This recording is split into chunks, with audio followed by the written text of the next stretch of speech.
This is VOA Africa.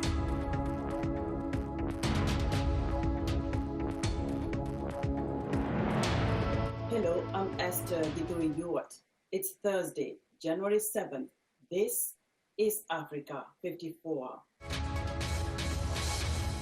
Due to the global outbreak of coronavirus, Voice of America is taking every necessary precaution to safeguard its employees. So our broadcast will look a little different today and in the near future as we, out of an abundance of caution, reduce our staffing at VOA headquarters here in Washington. We're working to help keep you informed about what's going on, and we appreciate you staying with us on Africa 54.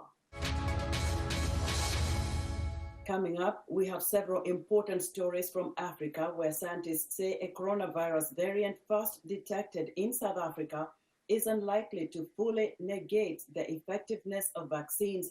And ahead of the January 14th Ugandan presidential election, incumbent Yoweri Museveni and leading opposition candidate Bobi are preparing for the big day. But first, we begin in the United States Capitol, where on Wednesday it was one of the darkest days in American history, a scene Americans never expected to see in their own country, as a riotous mob pushed into the U.S. Capitol building in Washington, D.C. VOA's Michelle Quinn has the details. Everybody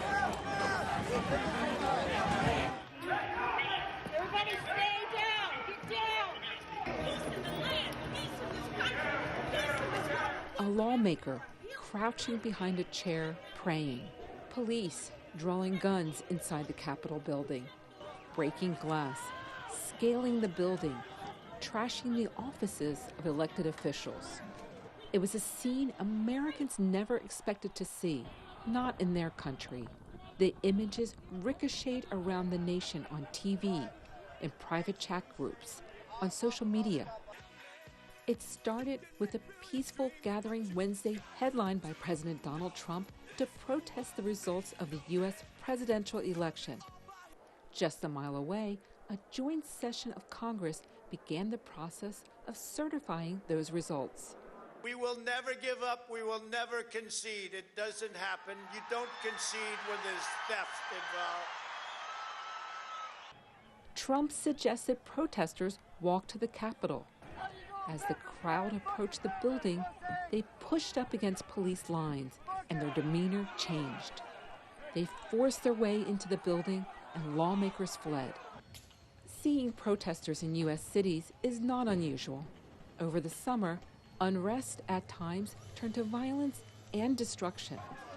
But what happened Wednesday in Washington, D.C. was different. What's unheard of is having individuals storming the Capitol, breaking down windows, breaking into offices. That's a shocking thing to witness. As night fell and Washington fell under a curfew, a stunned nation grappled to understand what led to this unprecedented moment.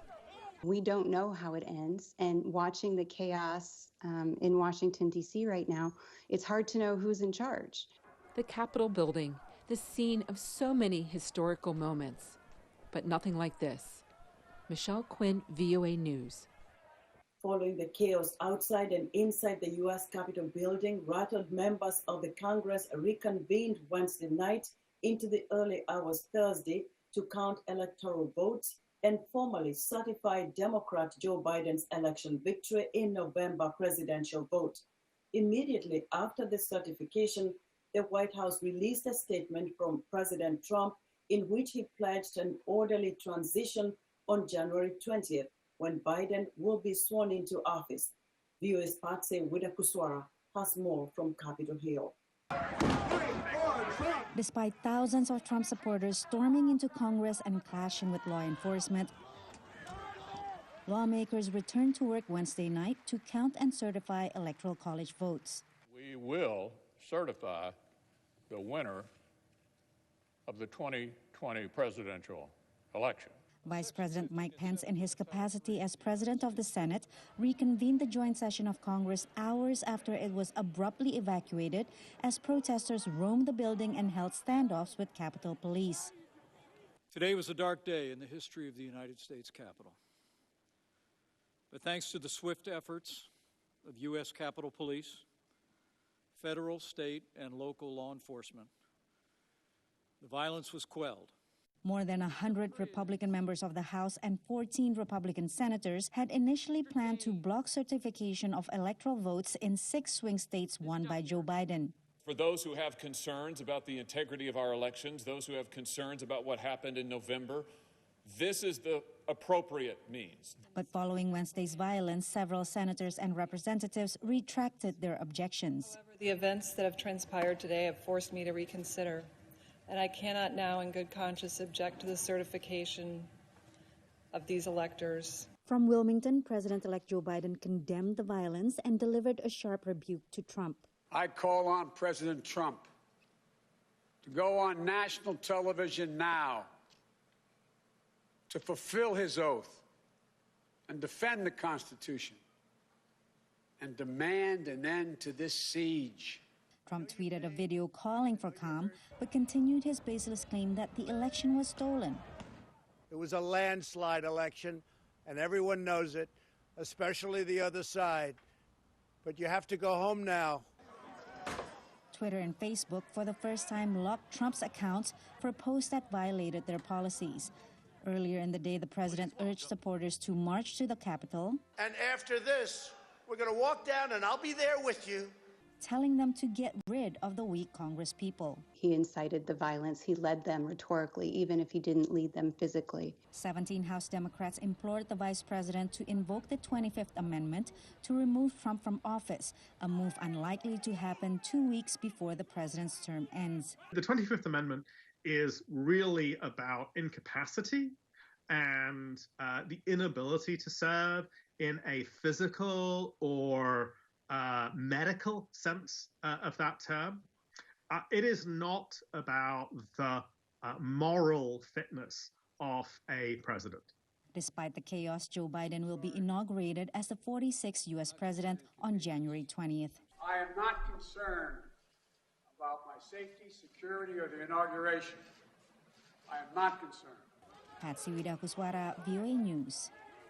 George W. Bush, the only living Republican former president, condemned Wednesday's violent assault on the U.S. Capitol, saying in a prepared statement, quote, "I am appalled by the reckless behavior of some political leaders since the election and by the lack of respect shown today for our institutions, our traditions, and our law enforcement. The violent assault on the Capitol and disruption of a constitutionally mandated meeting of Congress was undertaken by people whose passions have been inflamed by falsehoods and false hopes." Among Democrats, former President Barack Obama blamed the violence directly on President Donald Trump and on members of his Republican Party who have endorsed his false claims of election victory and his calls for resolute action to keep him in office. U.S. President Donald Trump and his supporters continue to cast doubt on President-elect Joe Biden's victory 2 weeks before his inauguration. Legal challenges seeking to overturn Biden's victory have failed to prove that any widespread fraud occurred. In an interview before Wednesday's riot at the U.S. Capitol building, I sought the perspective of VOA News Center executive producer Steve Reddish on Trump's unusual political stance. It's not surprising. In 2016, before the election, Donald Trump was still just the Republican candidate, and he made several unsubstantiated claims of voter fraud, claiming nearly 2 million dead people were still registered to vote, to saying there was a massive problem with non-U.S. citizens voting. After he was elected president, Trump claimed millions of people voted illegally. Although Trump won enough states to win what's called the electoral college, which is the vote of the states, he did not win the nationwide vote. Hillary Clinton captured about 3 million more votes than Trump, prompting his claim that there was 3 to 5 million illegal votes cast. And then once he took office, President Trump put together a commission to investigate voter fraud. That commission was disbanded 6 months after it was formed. They met twice, and there was no credible evidence of widespread fraud. And then during the 2020 campaign, as president, trying to get his second term, President Trump repeatedly said the only way he could lose the election is if there was massive voter fraud. He continually questioned the integrity of efforts to vote by mail during the pandemic, although he voted by mail in his elections. So the lawsuits that have been put out there by the campaign have been routinely dismissed by the courts, and it's what he is doing is fulfilling the prophecy he laid out all year long that if he lost, it would be only by fraud. Where does this rejection of the election outcome place America's democracy internationally? What it's really doing is pulling at the loose threads of the fabric of American democracy. And it's testing the strength of American political institutions. Let's take the U.S. Constitution, its 27 amendments, and if that is the bedrock foundation of American democracy, then it falls to the will of the people and its elected leaders to uphold the Constitution. And that creates the shape and the fabric of both American democracy and American society. For the impact on the rest of the world, as awkward as it might appear to everybody else, the 2020 election and its aftermath is evidence that the American democracy is working. The judges and the courts, they base their decisions on fact-based evidence. And so far, that's what's happened. They've rejected the claims of election fraud when no evidence has been presented. One of the more important post-election moments that happened on November 11th, days after the election, when the chairman of the Joint Chiefs of Staff, General Mark Milley, he delivered a Veterans Day address, and he reminded his troops and the public that the military, the U.S. military, does not swear an oath to an individual, a king or a queen. He said that the oath is sworn to a set of values and fundamental ideas that are found in the U.S. Constitution, and it is the Constitution that troops and elected officers, from the president on down, they swear an oath to the Constitution, not an individual, and so that I think was one of the more important moments of the post-election interregnum. How has this impacted President-elect Joe Biden's preparations as the next commander-in-chief?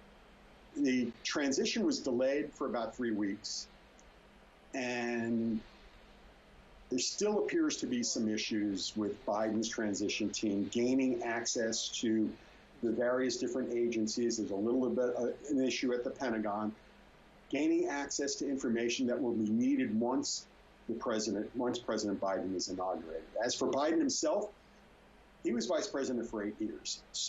And he was up on Capitol Hill for 30 plus before that. So he's well versed in how the government operates. He was in on all of President Obama's important meetings and decisions. So he knows how the various different agencies and different arms, especially of the executive part of the government, works. And he's getting those he's designated to various agencies up to speed. That may be delayed, but what he's doing is choosing his advisors carefully. Many of them have experience in the agencies and the areas that they're going into. So there's not that much of a onboarding issue for them. But it is still going to be a little bit of a struggle for the Biden administration to fully move forward on day one. Democrats have won control of the U.S. Senate and Congress as a whole after scoring a pair of wins in Tuesday's Senate runoff races that drew the attention of the nation. VOA's congressional correspondent Katherine Gypson reports from Atlanta, Georgia, on the consequences for the Biden presidency. Voters in Georgia delivered control of the U.S. Senate to Democrats. This is history unfolding in Georgia right now. As Republican Kelly Loeffler lost to Democrat Reverend Raphael Warnock, who now becomes the first black senator from the state of Georgia. The improbable journey that led me to this place in this historic moment in America could only happen here. And Democrat John Ossoff beat Republican Senator David Perdue. Let's unite now to beat this virus and rush economic relief to the people of our state and to the American people. This state saw unprecedented turnout for a runoff election and caps years of efforts by Democrats to turn this traditionally Republican stronghold into a swing state. President Trump's continuing unfounded claims of voter fraud in the state could be one possible factor in that shift. You don't concede when there's theft involved. Well, many of the president's supporters did come out to vote here in Georgia, saying the election was too important to miss. We didn't get our freedom by letting other people come in and run this country like the Democrats are wanting it done. The president's claims appear to have decreased Republican turnout in the state overall, analysts say. The president has sown a great deal of confusion in the state with his accusations of a fraudulent process here. And there has been a fear among the Republicans for quite some time that might depress the Republican turnout. Vice President-elect Kamala Harris will be the tie-breaking vote in a U.S. Senate led by soon-to-be Majority Leader Chuck Schumer. We'll get America moving again. That marks a crucial shift in power for President-elect Biden, opening up opportunities to partner with Congress to pass his agenda during his first 2 years in office. The Senate Majority Leader is really the most important person in Congress. Nothing moves forward without the Senate Majority Leader, and we saw that with Mitch McConnell. President-elect Biden will take office backed by Democratic majorities in the House and Senate, the first time the party has controlled both chambers in a decade. Katherine Gypson, VOA News, Atlanta, Georgia. Democrat Raphael Warnock is the projected winner of one of Georgia's 2 Senate runoffs Wednesday, becoming the first African-American to be elected to the U.S. Senate in the state's history. Warnock, who defeated Republican incumbent Kelly Loeffler, is a pastor of the Atlanta church where American civil rights leader Martin Luther King Jr. preached. VOA's Maria Madiallo has this profile of Warnock. Raphael Warnock's projected win Tuesday in one of Georgia's 2 hotly contested Senate runoff elections makes him the first African-American senator in the southern state's history. So I come before you tonight as a man who knows that the improbable journey that led me to this place in this historic moment in America could only happen here. We were told that we couldn't win this election. But tonight, we prove that with hope, hard work, and the people by our side, anything is possible.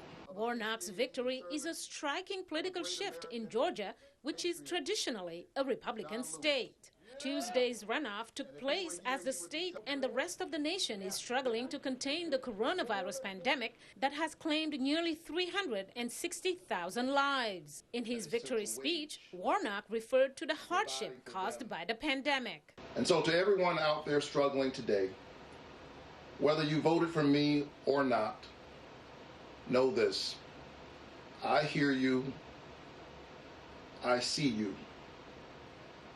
And every day I'm in the United States Senate, I will fight for you. His pledge to work for everyone reflects one Warnock's character traits evident throughout his life, says Fred Hicks, an Atlanta-based political strategist.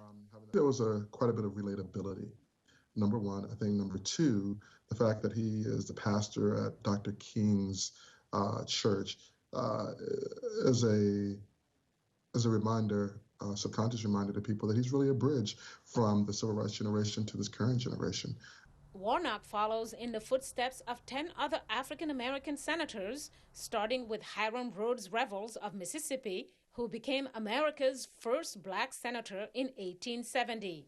In modern times, others include Carol Moseley Braun, Tim Scott, Cory Booker, Barack Obama, and Kamala Harris. He'll have to live up to the legacy of people like Barack Obama, who served in the Senate, And number two, I think that also means there'll be a lot of pressure because once a Black person is elected to the Senate, whether it's Barack Obama or Kamala Harris, people automatically peg you for the next big step, that is president. And in the short term, he faces another challenge, says Emory University's Andre Gillespie. Probably the biggest immediate challenge for Senator-elect Warnock is the fact that he is filling the unexpired term of Johnny Isakson, the previous senator. And he's got to run again for office in 2 years. So, the biggest sort of challenge that he has to face is that he's got to immediately set up a campaign to run for re-election. Warnock was born and raised in Georgia and went to Morehouse College, a historically Black men's liberal arts college in Atlanta. He later got a doctoral degree from Union Theological Seminary. Mariama Diallo, VOA News. We would like to hear what you think about Africa 54 and the stories we cover. Join the discussion on Facebook. The address is Africa 54. We're also streaming our broadcast live on Facebook. Please watch and share our show with your friends. Also, check out our headlines 24/7 on voaafrica.com. Coming up, what experts are saying about current vaccines as new strains of the coronavirus spreads in multiple countries. We'll be right back.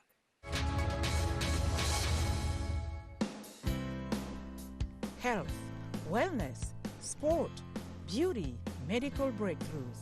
Healthy Living cares about your well-being. What are the main health concerns in Africa and around the world? Find out the latest on coronavirus. Connect with our experts and ask them questions. How long does the virus stay? Join me, Linoch Mudu, in Washington, every week on Healthy Living, right here on VOA.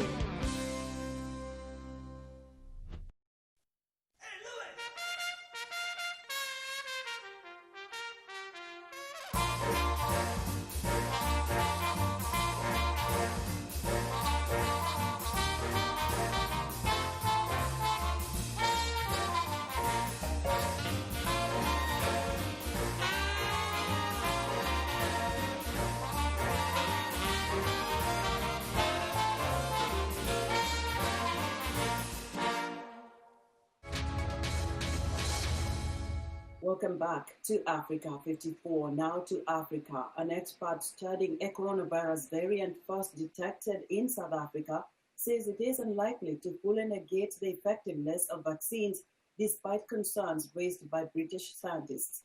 Maha Al-Badrawi has more. Question marks have been raised over the effectiveness of COVID-19 vaccines in protecting against a variant of the virus first detected in South Africa.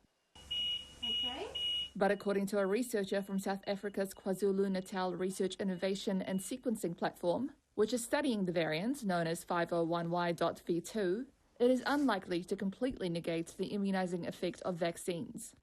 Infectious diseases expert Richard Lascelles said the concerns from scientists in Britain, struggling with its own fast-spreading form of COVID-19, did not appear to be based on any new information.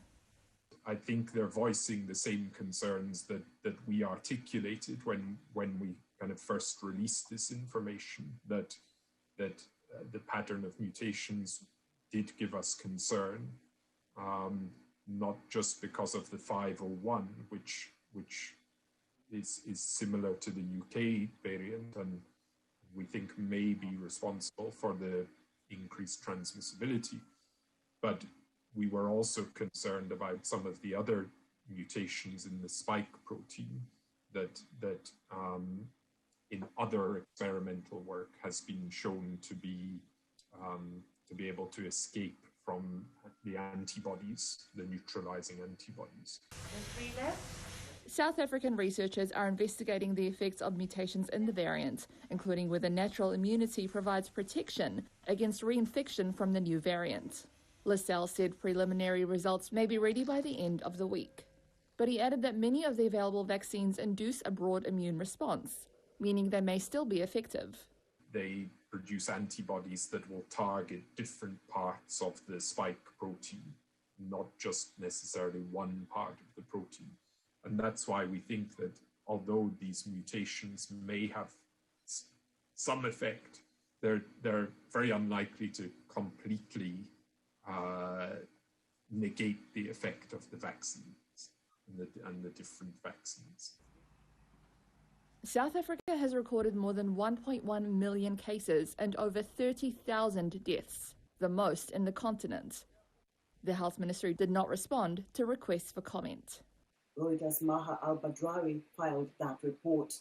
Ahead of January 14 election, Uganda's opposition candidate for the presidency, Bobi Wine, has taken to wearing a helmet and a bulletproof jacket to survive a campaign trail he describes as a war zone. David Doyle reports.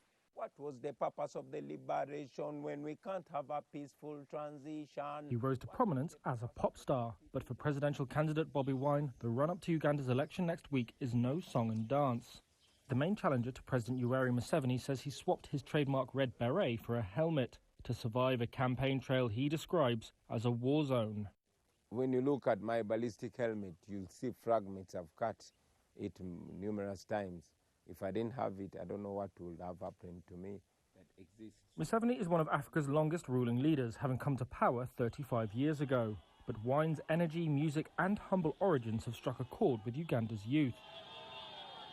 And in a country where nearly 80% of the population are under 30, that appears to have unnerved the ruling party.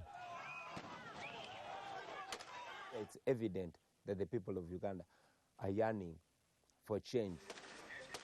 Though previous elections have witnessed the intimidation of opposition candidates, analysts say crackdowns by security forces have been more brutal and widespread this time.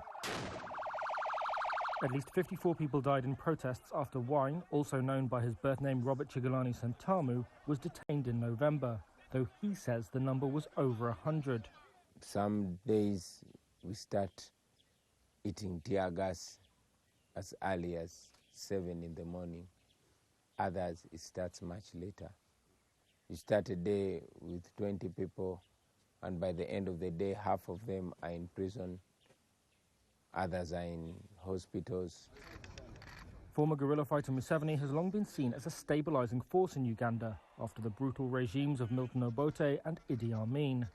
But opponents say his administration has become riddled with corruption and nepotism. He's a representative of history. I'm a representative of the future.